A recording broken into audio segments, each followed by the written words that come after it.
Yo, what's going on, guys? Mush back at it with another video, and I definitely want to cover this. You know I'm the biggest Final Fantasy guy on planet Earth. That's a little bit of an exaggeration. I love Final Fantasy, and Final Fantasy VII is one of my favorite games of all time.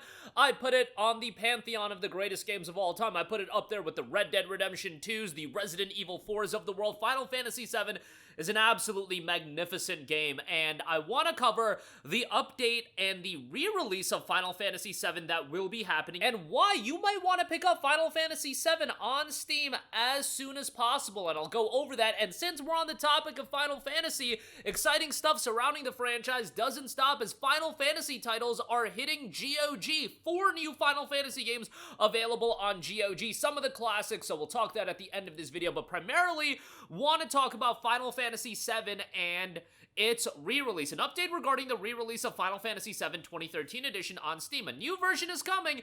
Current version owners will keep access and can obtain the new version at no extra cost. That to me sounds like the original version of Final Fantasy VII is delisting. With that, you always know whenever these re-releases happen, mod support gets a little bit crazy. Whenever I talk about Final Fantasy VII, I talk about the incredible Echo S mod. The Echo S mod is so amazing. It adds full voice acting to Final Fantasy VII, ups the visuals, etc., but the full voice acting is incredible. Yes, it's fan-done voice acting, but I put the voice acting in the Echo S mod up there with the best voice acting a JRPG has ever gotten. I literally feel that strongly about it. I was blown away by how good the Echo S voice acting mod was, and again, I don't even know who was involved in the voice acting. I don't know who they are, but I just downloaded the mod and it was incredible. So I would recommend, if you want that existing version and people want to preserve older versions of games, I totally get that, you might want to buy it so you can have that on Steam directly. The post notes to our Final Fantasy VII community: we will be releasing a new version of Final Fantasy VII on Steam. Following the launch of this new version, the current version will be renamed Final Fantasy VII 2013 edition. Please review the below information to understand how this update will affect existing owners. So this is relevant to existing owners, and existing owners will have access to both Final Fantasy VII and this new version that is going to be released. When the new version launches, Final Fantasy VII 2013 edition will no longer be available for purchase on the Steam store. Existing owners will continue to have access to Final Fantasy VII 2013 edition in their library. The new version will be listed on Steam as Final Fantasy VII. Access for existing owners: all players who already own the 2013 edition are eligible to access the new version at no additional cost. Both versions will remain accessible in the owner's Steam library once the new version is released. Save data information. Save data is not going to be compatible. If save data is not compatible between two versions, mod support, being compatible, I don't know if that's going to happen. 2013 edition saves will only work with the 2013 edition. New version saves will only work with the new version. So, again, Final Fantasy VII right now is 60% off for $4.79. If you don't own the game, you should buy it anyway, because Final Fantasy VII is absolutely incredible. And yes, there is the remake trilogy, but the original stands on its own. The remake, it's kind of its own thing, and yes, it's a newer experience of Final Fantasy VII. That's really what it is. The remake is a new experience of Final Fantasy VII, but the original absolutely should be in your library, and I replayed the original. I want to say the last time I played was 2.5 years ago, around that time. And it's one of those games that I'll be going back to the original until I drop, to be honest. That's how much I love the original Final Fantasy VII. And yeah, a lot of my answers when it comes to my favorite games of all time, like, you're talking about the most casual of casual answers. Yeah, I'm sorry that I don't put Enslaved Odyssey to the West in my favorite games of all time. Love that game, not one of my absolute favorite games of all time. Yeah, I'm sorry that The Bouncer isn't one of my favorite games of all time, and I'm sorry that Vagrant Story isn't one of my favorite games of all time. Alright, buddy, I go with the tried and true Final Fantasy VII, Red Dead 2, and Resident Evil 4. You could call me a filthy casual if you want, but Final Fantasy VII is absolutely awesome, and that original version, I think a lot of you guys are gonna want to have it in your library, especially when it comes to mod support and everything like that. So definitely check it out at $4.79, great deal there, and you'll have access to the original, and when the upgrade does drop, you'll get that for free as well. Quote-unquote upgrade. Sometimes we don't know how these upgrades do turn out. Alright, moving on from that,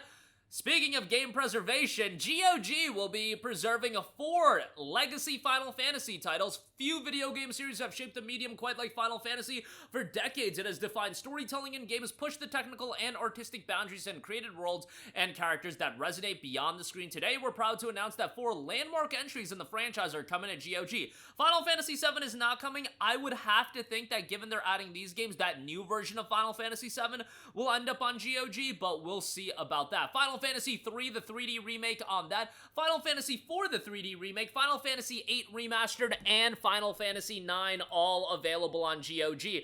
Oh, and by the way, they are all 60% off, so fantastic value on that. Those are the first 4 Final Fantasy games that have arrived on GOG, and all 4 of them are a part of the GOG preservation program, so that is phenomenal. These titles represent different eras of the series, each capturing a moment in gaming history where imagination, music, and narrative ambition come together in unforgettable ways. With their arrival on GOG, these classics can be enjoyed DRM-free, preserved, and as a part of the GOG preservation program. Final Fantasy III I thought was super mid. Final Fantasy IV I think is incredible, and my first real playthrough of Final Fantasy IV was this 3D version. I played it on the Nintendo DS, and I know some people aren't crazy about the 3D version, but based on the fact that it was the first time I played through Final Fantasy IV, I loved it, and I know people aren't crazy about the chibi art styles at times, but I still thought this game was phenomenal, and for $6.39, I think it's a great pickup. Then you got Final Fantasy VIII, which a lot of people consider to be like the black sheep of the franchise, but I still think it's a pretty good game. I liked Squall as a character, and the overall story was interesting, a little bit disjointed at times, but overall, $7.99 for that. And then Final Fantasy IX, $8.39. FF9, I get that a lot of people consider it to be the best Final Fantasy game in the entire series. I never got into it like that, and but then again, you know, when I rank my favorite Final Fantasy games, my list can definitely get me taken to the gallows. Like, I love Final Fantasy 12, I love Final Fantasy 13, I love Final Fantasy 16, obviously 7's gotta be there, and probably Final Fantasy 4. That's probably my top 5 as far as my favorite Final Fantasy games of the mainline games, and yeah, 13 over 9 will absolutely get you sent to the gallows by the hardcore Final Fantasy community, but $8.39 on that, good deal there as well. But that is gonna do it for me. Again, as far as Final Fantasy VII goes, you might want to go pick that up as soon as possible if you want access to that original release, but we'll see how that is handled. And new Final Fantasy games, or I should say older Final Fantasy games, have gotten added to GOG. Those are the first 4 Final Fantasy games that are available on the platform, all available in the preservation program, and hopefully this paves the way to the Final Fantasy 13s of the world, 15, 7 when this update comes out. Hopefully all of those end up getting added, because I think those are games that people would definitely want GOG copies of. Like, the Final Fantasy fan base, there's a hardcore audience of them that they'll literally double dip on the games. As long as they're priced well, they'll double dip on the games to have them on GOG. But that's gonna do it for me. Let me know all of your thoughts in the comments section down below. As always, thanks for watching, and I will catch you guys in the next one. Peace out.